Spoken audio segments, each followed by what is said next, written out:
Hello dear students, आइए समझते हैं। हम सॉल्व करने जा रहे हैं। आपका नीट का एग्जाम आ रहा है 4 मई को। फिजिक्स बहुत ज़्यादा ज़रूरी है, समझना शुरू करते हैं। लेकिन उससे पहले जो कंसेप्ट्स हैं क्वेश्चंस के वो क्लियर होने चाहिए। देखिए क्वेश्चन क्या कहता है, 2 heaters A and B have power rating. Power दे रखी है, पहले की पावर है, पावर ऑफ ए कितनी है, तो कहता है 1000 वॉट है, और पावर ऑफ बी कितनी है 2000 वॉट। तो एक बात आपको बहुत ध्यान से समझनी पड़ेगी कि अगर हमारे पास में रेजिस्टर्स हैं और या 2 हीटर्स हैं, अगर इनको पैरेलल में लगाते हैं तो पैरेलल में जो पावर लिखी है वही होगी, लेकिन सीरीज में नहीं होगी। तो इसके लिए मुझे पहले इनका रेजिस्टेंस फाइंड करने पड़ेंगे। रेजिस्टेंस फाइंड करने के लिए R A is equal to क्या होगा, वी स्क्वायर अपॉन 1000, और आर बी कितना होगा, वी स्क्वायर अपॉन 2000। दोनों की पावर से हमने रेजिस्टेंस निकाल लिया, इन्हें सीरीज में लगाया। जब सीरीज में लगाएंगे तो नेट रेजिस्टेंस कितना आएगा, R A plus R B, V square upon 1000 plus V square upon 2000। तो क्या आ रहा है, 2v square plus V square upon 2000। So this is coming 3v square upon 2000।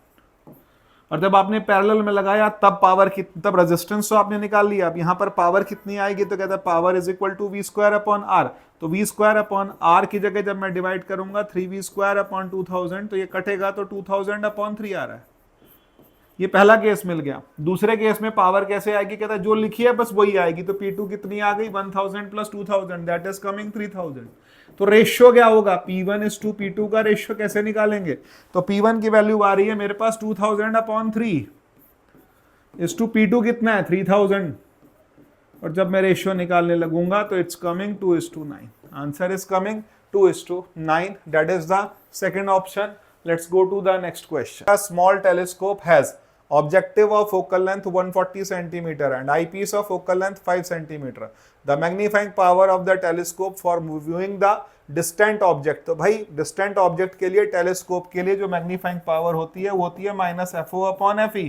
तो FO कितना है, ऑब्जेक्टिव का फोकल लेंथ कितना है, तो ऑब्जेक्टिव का है 140 अपॉन आईपीस का कितना है 5। तो 140 अपॉन 5 कितनी वैल्यू आ गई 28। Let's go to the next question. Equivalent capacitance of the system shown in the circuit is. तो यहाँ पर इक्विवेलेंट कैपेसिटेंस हम कैसे निकालेंगे, कहते हैं ये दोनों पैरेलल में है तो 3 + 3 6 हो जाएगा। अब 6 और 3 जब सीरीज में लगेंगे तो 6 × 3 upon 6 + 3 18/9 is coming 2 microfarad. That is the answer. Thank you. We'll see you next.